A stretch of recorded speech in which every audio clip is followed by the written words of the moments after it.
Well, thank you very much, Colin, for that scintillating introduction. And I'd first of all like to say that I'm very happy to see so many happy faces in front of me. But to the serious stuff. She was from Birmingham. And it wasn't Monica, it wasn't our friend Monica, but she was from Birmingham. And you could say that our eyes met across a crowded library, but this was the headquarters library, which is never particularly crowded. She was returning some books and borrowing some more books, and very happy and a very cheerful soul. She managed to spill apple juice over the library floor, which didn't endear me to her particularly, or endear her to me particularly.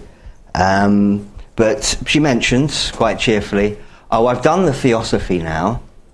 Now I'm studying the practical stuff." And that set me thinking. Do people regard Theosophy as just a set of dry and dusty texts with, the diagrams and the terminology, and it's just something that you can learn or memorize, and then you see no relation to any kind of spiritual practice, let alone daily life? In other words, do we start off talking about gods, monads and atoms, as the secret doctrine does, and end up with incense sticks, smudge sticks and Ouija boards, and there's no particular connection between the two? Because if that's the case, for example, you could argue that the terminology, the teachings, are in a sense irrelevant. The teachings could be anything. The diagrams could be drawn differently, the terminology could be different, the specifics could be different, and it's just so much background, so much filling in. Madame Blavatsky, I think, was not of that mind. Madame Blavatsky talked quite specifically about generation upon generation of seers studying these ancient and arcane truths and coming up with symbols and imageries and specific doctrines, and no one set of visions was deemed to be correct unless it coincided with the visions of other seers. And so although when we talk about Theosophy or any form of spirituality, in a sense, when we're talking about subjectivity, it's an area or a subject matter that isn't quite the same as counting the number of chairs in the room. It is an area in which an element of subjectivity can arise. It's a kind of an objective subjectivity.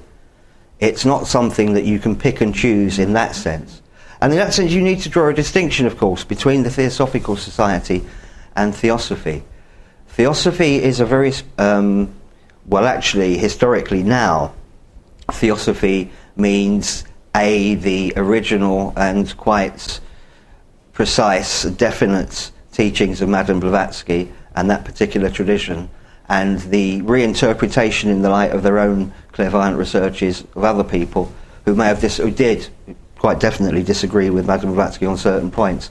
And so you have that broad tradition, but that's Theosophy, which is a set of teachings and does have a set of ideas with it and implications as to what those ideas mean and how they're put into practice. And the Theosophical Society. And the Theosophical Society, of course, nobody is required to believe anything. And that's in a sense, it's a kind of a paradox.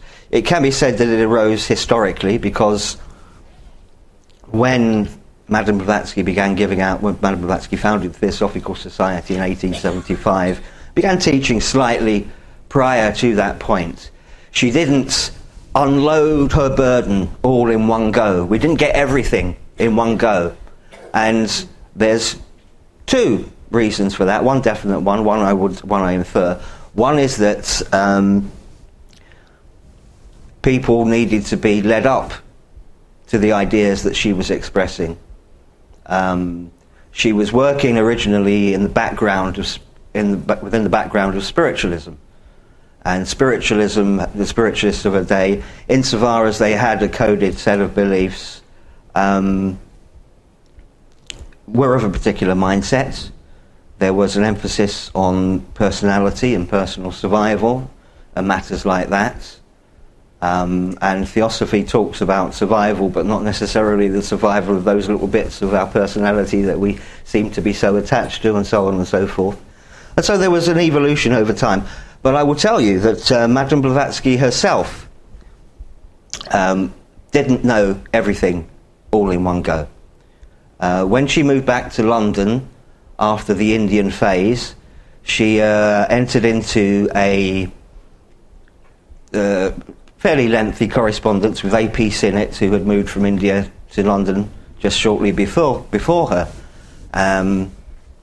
And this is not a sales pitch, because I've already sold the book, but the book is published as The Letters of H.P. Blavatsky to A.P. Sinnett. And there's a particular letter in there when she starts talking about a particular subject. It happens to be a thing called locus and talas, but I'm not going to go into that. And she mentions to him, "I might have got this wrong because I have only just learnt it myself." That's not an exact quotation. So the idea that Madame Blavatsky was some fully blown initiate or had some immediate channel to the supersensual, to the unseen, would be a bit of a mistake. She herself was a student and was learning, and so obviously her presentation of Theosophy developed over time, and in that sense she was like us all.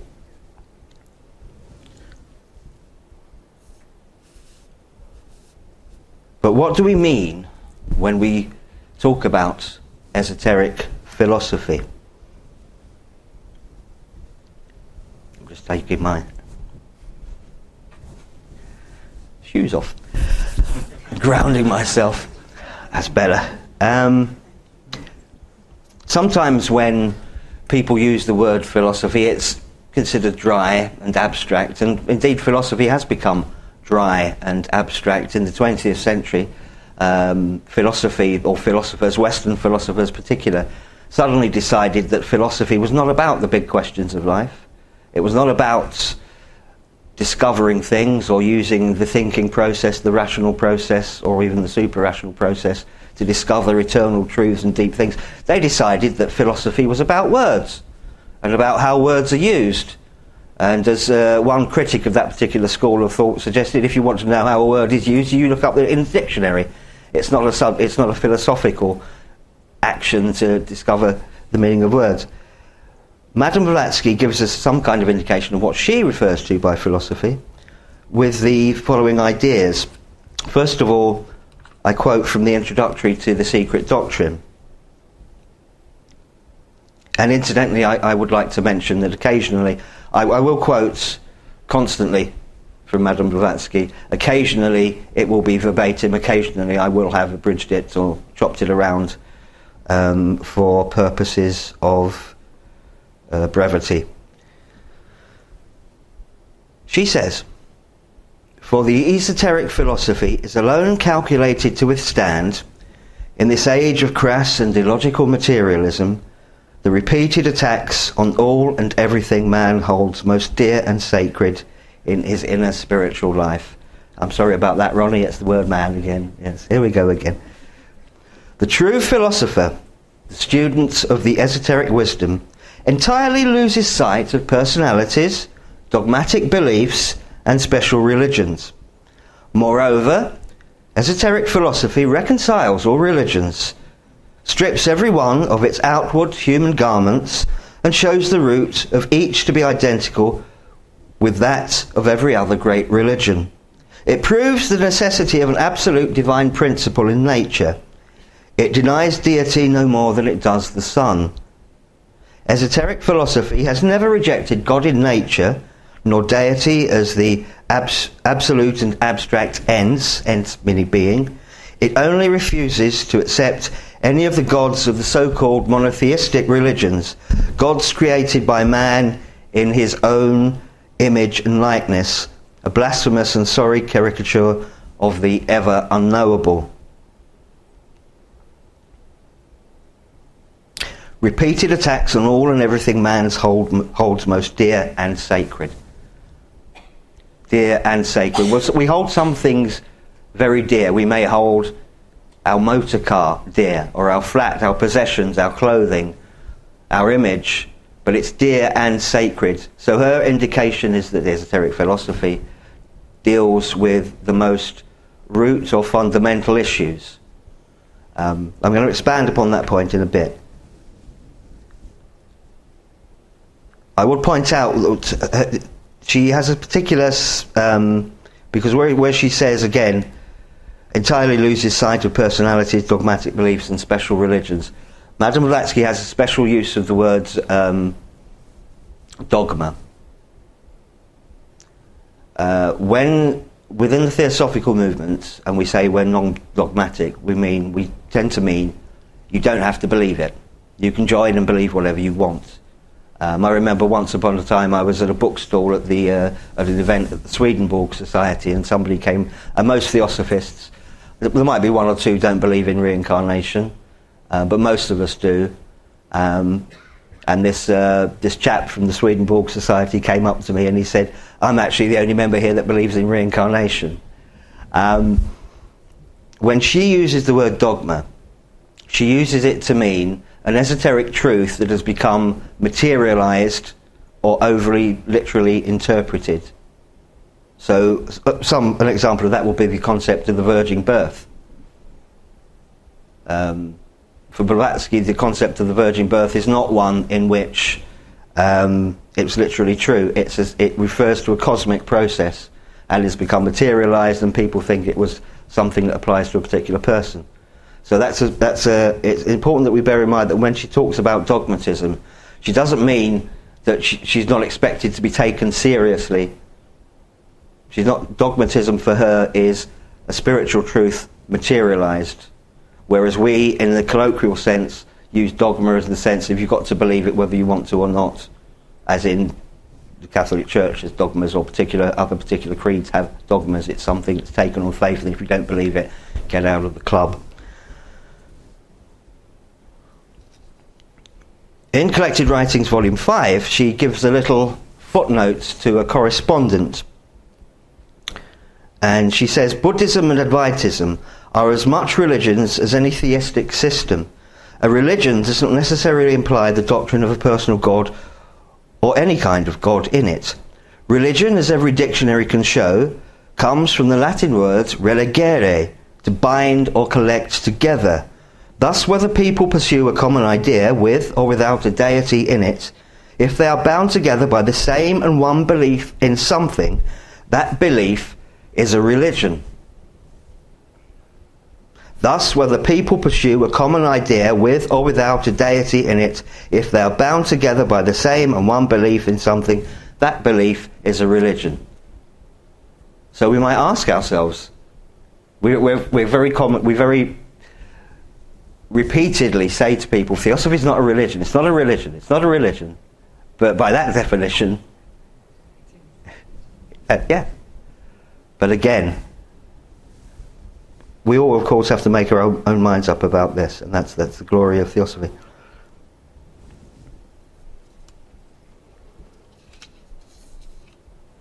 From this, we're getting the idea that when Madame Blavatsky refers to philosophy, she's talking about wisdom. And indeed, the word theosophy means love of wisdom, and theosophy is divine wisdom. And if we're going to see if esoteric philosophy if the philosophy itself has any practical implications, then we need to investigate what she means by this idea of wisdom. I've already indicated that for her, we're not talking about doing a scientific survey of the variety of trees on the earth. It's not a question of enumeration in that sense. It doesn't refer to the physical. So it's knowledge, divine knowledge. And we have to ask ourselves, what kind of knowledge are we capable of? What is the most immediate form of knowledge before us? What can we know? What is the most immediate thing we can know? And the most immediate thing that we know is ourselves.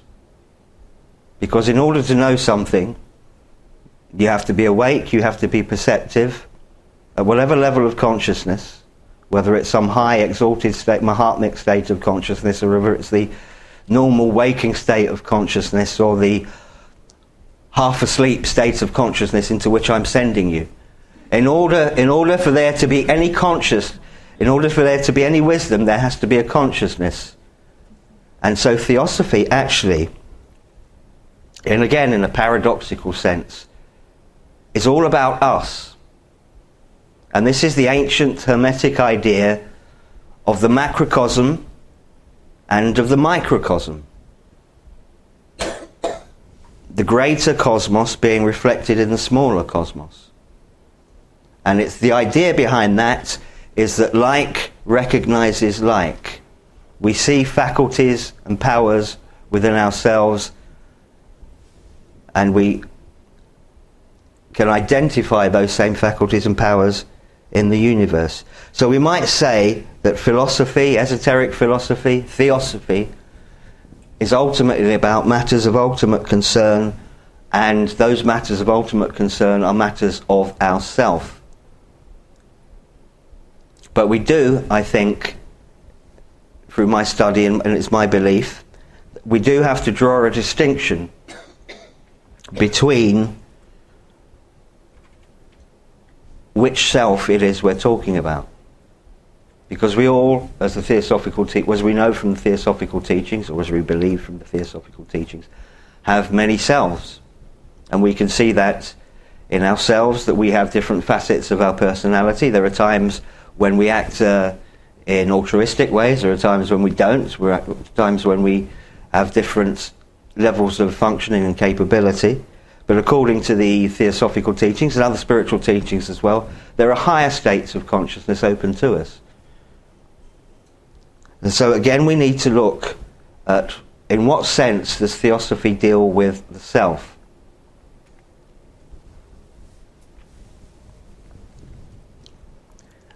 There are some people, some teachers that say that their spiritual or mystic teachings will enable you to feel better about yourself, to function better as a worker or as a lover or as an employer, and so on and so forth. Become rich. How to win friends and influence people. Some teachings talk about predicting the future. This is all at the level of the personality. And Madame Blavatsky draws a distinction, and the Theosophical teachings draw a distinction between individuality and personality. The personality is that which is evanescent. It's actually rooted, according to the Theosophical teachings, in the body. Because if you think about it, it's an embodied consciousness. Personality is considered to be the embodied consciousness, and the body, the mind and the body interact. Talk to somebody, look at the mood of somebody, the personality of somebody, the functioning of somebody with a toothache, and compare that with somebody that doesn't. Somebody that has sometimes somebody with a toothache would be irritable and short and snappy. And that's just a trivial example, but you can sort of go through the whole spectrum through different kinds of chemical imbalances in the brain and so on and so forth, causing personality disorders and so on and so forth. The personality is changing constantly. So what is the individuality that Madame Blavatsky refers to? Because it's ultimately at the level of the individuality that the Theosophical teachings are referring when they talk about knowledge. And by the way, I'm not disparaging. Well, I've never tried smudge sticks or joss sticks. We have to draw a distinction. Between simple techniques which may heighten awareness and so on and so forth, and the purposes for which those simple techniques are used. If you want to use an imagery for it, Think of a staircase. Now you can either use the staircase to go up or go down. It's the same staircase, but you're either going up or you're going down. If you use things like energy work at the body level, crystals, tarot cards, astrology, the whole range of practices that we all dabble in from time to time, why are we using them? Why do we use them? And some people will say, well, actually it makes me feel better. And that seems like a common sense reason. You know, I'm using it because it makes me feel better. But we might like to ask ourselves the question, should I feel better? Should I feel better? Am I engaging in spirituality to make myself feel better?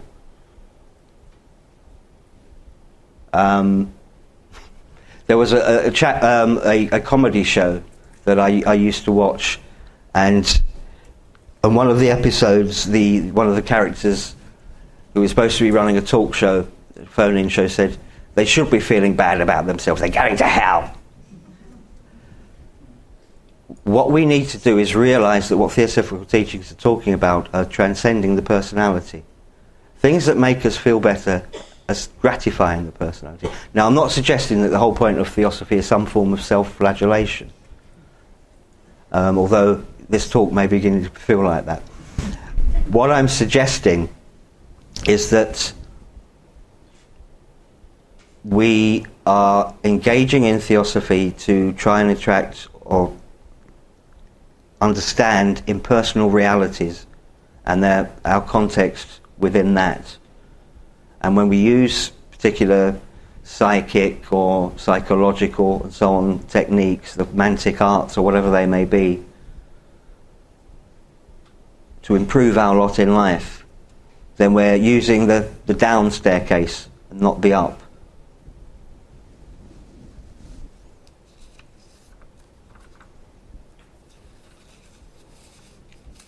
Now I know that David has, and again, going back to the philosophical side of things, Theosophy talks about this absolute principle, the para-Brahman. Now how is that practical? How is it practical that there's something that we can't know? And of course David's pointed out that if it was that exactly in that strict sense, then it would serve no purpose at all. I could say to you that there is a pluck in the room. Now a pluck is a combination between a plum and a duck. You can't see it and you can't hear it, can't taste it or any of the other senses, but it's there. How would you verify it? Well, obviously you couldn't verify it. And if it doesn't so the absolute, although within Theosophical teachings is not manifest, it plays a role. And insofar as I've struggled with the concept, my understanding of it is this. Point number one. If you want to use a metaphor to understand the absolute and the role in Theosophical teachings, think of it as a floor. Think of it as the floor. Because in one sense, the floor is doing nothing. It's particularly if you're on the first floor, we're on the ground floor, so the metaphor is slightly wobbly. If you're on the first floor of a building, the floor is actually doing nothing. It's not talking to you. You're not interacting with it in any particular sense. But whatever is happening in that room cannot happen without that floor. So the floor is actually relatively inert. In one sense, it's doing nothing. If there's a meeting, there are people talking, there might be people filming, there might be people taking notes, there might be people drinking tea, coffee. The floor is doing none of that. It isn't doing any of that. But without that floor, nothing takes place. If we are all aspects of the absolute, then what we're talking about is that the concept acts as putting things into context. Theosophy is very much rooted in the idea of consciousness. And consciousness is perception. And it's our perception. It's the perception of our self-perception, the way we see things. And that means that we're called upon to develop a perspective about things. We're told constantly that we have life after life within this process of reincarnation. And what that means is, of course, that one life is not entire and whole of itself. But what happens is we may intellectually accept that, and then we go around from day to day and take people and situations and look at them and just see them as they are, as one thing, without any kind of context, without seeing that things change and that things melt, and we reify them. And so what Theosophy is calling upon us to do, as one of the most practical things, is to actually understand that things change, and that people change, and that situations change, and that what people and situations are fluctuates from moment to moment. And we have to have the mental flexibility to act in response to that. We don't. We're trapped within these patterns of memory. Patterns of memory make us, we've had particular interactions with particular people. Oh, they'll never change, that's such and such a person. And what instead we have to see is that the people we meet, whether it be on a day-to-day basis or a month-to-month basis, they themselves are fluctuating aspects of the absolute. And in that sense, when you meet somebody that you might have known for 10, 20 years, the next time you see them, you're meeting them for the first time.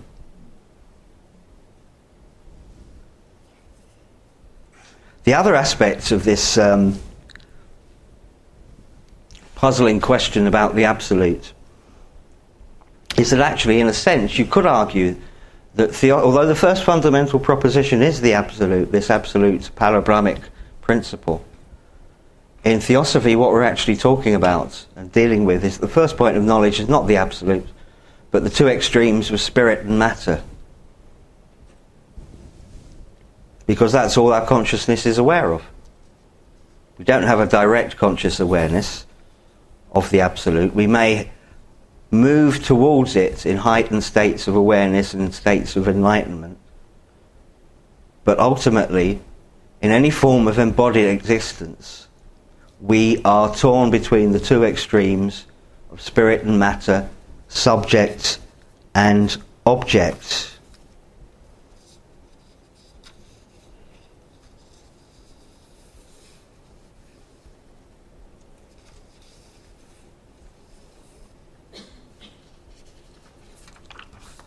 Madame Blavatsky wrote an article that appeared in the collected writings, and she addressed this question of the two poles of manifestation, because you'd think the assumption would be that Madame Blavatsky would be pro-idealist and anti-materialist, and she's discussing materialism versus idealism. Let's see what she has to say. The conclusions of materialism and idealism, in fact, are so far stretched that in their final synthesis they almost meet in their atheism and pessimism. The last word of both, the alpha and omega of modern thought, whether traced to the potencies of brute matter or to the nihilism of idealistic speculation, is a dreary negation of any possible future existence in spirit. The materialist asserts that matter, and we're talking about our Richard Dawkins now types here, the materialist asserts that matter, or the external universe, exists independently of a perceiving mind. that the object, in short, has evolved the subject, which latter in its turn mirrors its author in its consciousness. The pure idealist, on the contrary, will say, not so. So far from mind being the resultant of an evolutionary process from matter, the latter exists only in consciousness. All we know, or can know, are states of our own consciousness, objects as such only by and through a perceiving ego, its sensations, and as such are necessarily phenomenal. With the destruction of mind, the whole fabric of seeming objectivity collapses. In what respect is such an idealist more ideal than the materialist? One denies point blank anything existing outside of matter, the other that anything is no more matter than spirit, that these two positions do not exhaust the alternatives. What is clear that the realist is unable to postulate the independent existence of the external world except by projecting into space the visions of his own subjectivity. The pure idealist is brought face to face with the assertion of science that the objective universe existed eons before the first dawn of human consciousness. It is from this predicament that we might be rescued by the compromise between the two opposing systems, known variously as transfigured realism, transcendental realism, or better, objective as opposed to pure idealism. If only that transfigured realism were to conceive of object and subject in the way Vedantic occultists do. According to this system, the external world of this our present consciousness is the joint product of objects and subjects. While non-existent per se, it is said the creation of the individual mind, matter is equally the sensible manifestation of the objectivity of an unknown subject, unknown substance, brackets, unknown to the profane only. Mind translates the impressions received from without, impressions radiating from the world of noumena, into panorama of purely subjective ideation. The object, as it is given in consciousness, is phenomenal, but the primary stimulus comes from without. Subject and object as noumena are equally real, but the sense object is a subjective creation. Take, for example, the case of the sun. To the realist, the glorious orb exists outside of and independently of mind, just as it appears in consciousness. To the idealist, it is the creation of mind and perishes with it. To the objective idealist, with mind perishes the phenomenal sun, but an unknown substance, removed beyond the possibility of human conception as to its nature, remains. To this, except the unknown substance, the occultist will deny. For him, the subject as much as the object, ego, sun, mind, and the universe itself is a maya, a huge illusion. Now, my understanding of what she's getting at there, and it is quite an abstract piece, I did see some mental boggling going on, and I'm glad to see that you're capable of boggling at this late stage of the proceedings. My understanding of that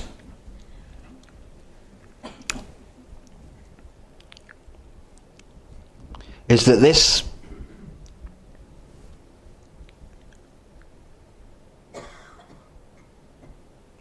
she accepts the point that the way we perceive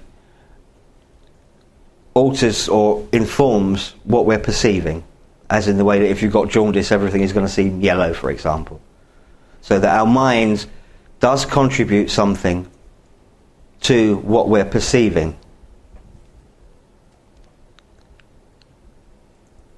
She doesn't accept the idea that mind is just something that's an epiphenomenon that just comes up as an afterthought, or as a sort of a tail on the end of a donkey or something. However, she does believe that apart from that mental perception, there's something there that's non-material, that's the ultimate foundation of all, and that is that absolute. That is that absolute, the absolute of the first fundamental proposition. That is the absolute of the first proposition. Mind translates the impressions received from without, impressions radiating from the world of noumena, into panorama of purely subjective ideation. So we do, in that sense, know the absolute, but we see the absolute from our perspective. We see the absolute from our perspective. And the whole point of the teaching of Theosophy is that there is an evolutionary process. So you may say, well, is this it? Is this the absolute? Is this as good as it gets? And the answer is no, because eons in eons time in the future, there are different perceptive faculties in the human race. Or the human race in the broadest sense of the term. The womanly race. That one's for Ronnie's benefit. And so in future eons, the womanly race perceives differently, perceives in a more wider sense. Is there a final goal to that process, a final end? Well, technically, no. Because if there is an infinite universe, if it is truly an infinite universe, as Theosophy suggests, then there's no end to that evolutionary process. We may all become Buddhas in a future evolutionary system. But if everybody is a Buddha, then that's ordinary. Is it not? Because the whole point about a Buddha, being a Buddha now, is teaching and bringing spirituality. And so if we're all Buddhas in a future universe, then there's going to be a bigger Buddha. But what she's indicating with this is that it's in consciousness. Consciousness and perception is key. And consciousness is really the practical thing. That's where it gets practical. You might say, well, when we normally think about practical, we think about little techniques and tricks and so on and so forth. Well, we're all brothers and sisters, but we only have one thing in common. Just one thing in common. Only one thing. We're all unique. So, it's when we talk about the practicality of Theosophy, the practicality of Theosophy is not that it offers some wonderful solution or some wonderful mantra in which we can change things at a click. If we're all unique, then what will work for one person will not work for another person, or not necessarily work as well. Moreover, if we are all constantly changing and evolving and growing over time, what will work for us at one stage in our life will not work at another stage. And so that is why, particularly, there's another reason which we might go into, but I'm not going to bother. That is one of the reasons why I suggest that Madame Blavatsky didn't give out any panaceas. Because panaceas, which means curing everything, a cure-all. The thing about a cure-all is it doesn't. It might cure a particular person at a particular time, but it won't work for everybody. Nothing works for everybody.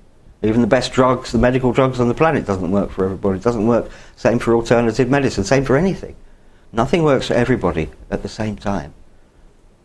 And so when we actually think about wanting to make the teachings practical, we need to sort of understand that the practicality is directing us towards the enduring and significant things and not those minor things of everyday life. If we're enduring spiritual beings, then the sufferings and the stresses and strains of everyday life are part of everyday life, and that's helping us to grow. And we should be looking towards the eternal truths and using those experiences to go towards the eternal truths, not trying to avoid them. Some people can complain about their bad karma. Nobody ever complains about their good karma. There's so much undeserved suffering in the world. I've never seen anybody complain about undeserved rewards or undeserved pleasure. Yeah. Be grateful for what you've got. That's right, Ronnie.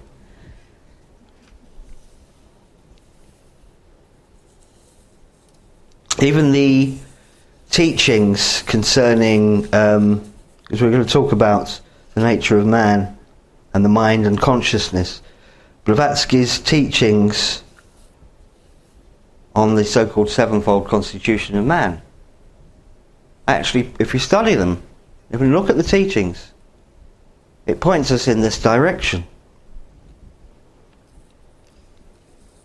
Now, of course, which version of the sevenfold teachings of man we've got depends on which book you read by Blavatsky, because she changed all the time. She started off with the threefold system of Isis unveiled, but towards the end of her life, the sevenfold systems or divisions sort of came one thick and fast, one after the other. But she did say that the most common one, the one that we sort of cut our teeth on, was designed to facilitate the comprehension of the masses. Unfortunately, the masses didn't want to comprehend. But I'm talking about the Atma, Buddhi, Manas, Karma, Prana, Linga, Sharira, physical body, or Stula Sharira. So what does Buddhi do? What does Buddhi do? It's normally translated as intuition, and we tend to think of that as meaning some kind of a sixth sense, as in, you might decide to buy a lottery ticket. I just got a sudden urge to buy a lottery ticket. Oh, I've won. It was a premonition. That's my sixth sense working. Or you decide not to cross the road at a certain point, and the car crushes past, and you save yourself from being, the normal things in everyday life. Is that the kind of intuition you think she was referring to?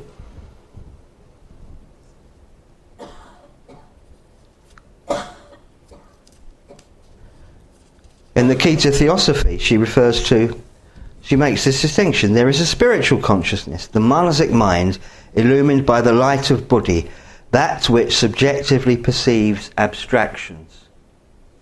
Buddhi subjectively perceives abstractions. So what does she mean by that? What do you think she means by that? Having a winning lottery ticket isn't an abstraction.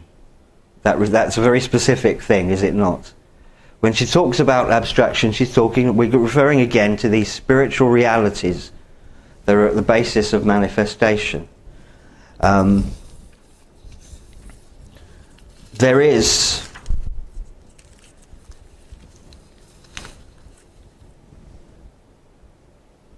a book called grippingly called Transactions of the Blavatsky Lodge, which was been published under different titles, and recently the full version was released. And this is a stenographic report of talks held at the London headquarters, the then London headquarters, in which people asked Madame Blavatsky questions about the secret doctrine, and these stenographic reports were then written up, tarted up by her, revised, and published.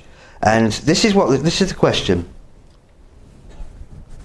Apparently, then, the whole basis of occultism lies in this: that there is latent within every man a power which can give him true knowledge, a power of perception of truth which enables him to deal first-hand with universals if he will be strictly logical and face the facts.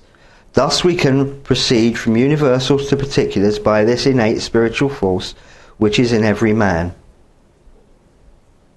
The whole basis of occultism lies in this: that there is latent within every man and woman a power. Well, she's threatened to throw something at me if I keep on saying man, or if I repeat the word man. That's smarter.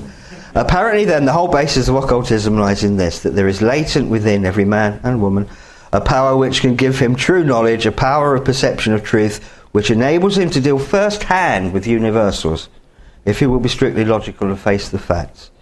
Thus we can proceed from universals to particulars by this innate spiritual force which is in every man. Now, if you want to know what a universal is, apart from it being this abstract subject, this subjectively perceived abstractions of the previous quote, a universal, it's a philosophical term.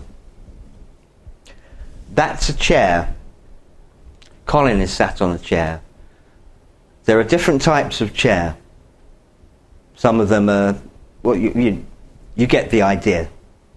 But the concept or the idea of chair is a universal. The concept or the idea of chair is a universal. And this is from the teaching of Plato. And Plato, the Greek philosopher, argued that what was actually real was the universal. And what we actually perceived was just, again, like this idea of aspects of the one. That it was actually the universals that were real, and particular instances We're just impermanent. And she's arguing that we can actually have knowledge of universals which ultimately come from the Logos. That's my interpretation. You can have your own interpretation. Look it up, study it, do your own thing. But she's arguing that we can have direct knowledge of universals using this perceptive faculty of buddhi. So we don't use our spirituality, our spiritual perception, to foresee our future or win the lottery or whatever. You know, will he be tall, dark and handsome? No, he'll be short, fair and ugly. You know, none of these things. We don't use it for those kinds of things. We use it to become impersonal. And we become impersonal when we stop. And it's important to distinguish this, because Blavatsky drew a distinction. The early Theosophical teachers, the Mahatma letters, are very clear on this. That the Theosophical Society is not, in one sense, an occult movement. It's not interested in developing, it's not, I think the phrase they use is, it's not supposed to be a school of adepts. And the reason why is that within the Mahatmic conception, within Blavatsky's conception, the adeptship that they were talking about was very ascetic. It was giving up the world totally and things like that. And you know, this is a society in which the basis of joining is filling in the application form. We're people that live in the world, very much in the world. And part of this idea is that we're spreading the teaching. And we're supposed to be spreading the teaching and living by example. Maybe not always. Maybe not always. But this is the idea.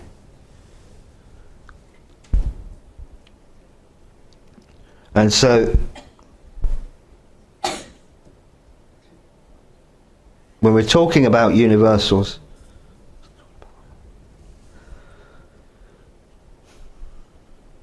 I'm being egged on by Colin there because we're running out of time, I'm afraid. So the buddhi means that we can actually have direct perception of universals, direct perception of ultimate spiritual truths. Sometimes people say, oh, you need to transcend the mind in order to get to a spiritual truth. And some people seem to think that this means that we don't actually, because we're talking about Theosophy is all talk. It's just people sitting around talking. It's like now. In order to transcend something is like climbing a ladder. You don't transcend the ladder by avoiding it. You transcend the ladder by going up to the very top and then taking a leap of faith into the beyond. What Blavatsky said is, Theosophy is not for the mentally lazy. It's in the dedication to the key to Theosophy. Theosophy is not for the mentally lazy or obtuse. Because what we're actually doing when we exercise our manasic faculties, our buddhi manasic faculties, is we're actually transcending the intellect by using the intellect. Transcending the intellect by using the intellect. We work ourselves into exhaustion.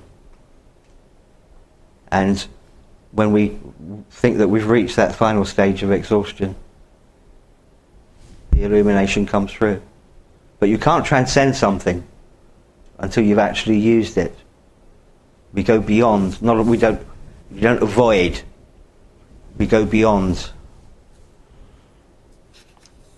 And there's so much more that can be said about the practical implications of Theosophy. Of course, the most glaring example of that is the voice of the silence. And the voice of the silence talks about the Bodhisattva precepts, and so on and so forth, and the 7 glorious paramitas, dana, shila, kranti, and so on and so forth. What does being a bodhisattva mean? What does being a bodhisattva mean? Some people think it means I wait until everybody's enlightened and then we'll go skipping into nirvana together. But if the number of sentient beings is infinite in number, then there's no end to that process. It basically means we acclimatize ourselves to the concept of constant change. We don't cling. And the impersonality that Theosophy talks about, and I'll close on this point, the impersonality that Theosophy talks about is not becoming an automaton, not killing out human emotions, not killing out the things that make us what we are, because we are what we are, and we are people in the world and not monks on some Himalayan mountaintop. What it means in personality is letting go and ceasing to seek to control things and realizing that we have to work with things instead of against things. And I think that's a very nice note on which to bring things to a juddering halt. Thank you for listening to me.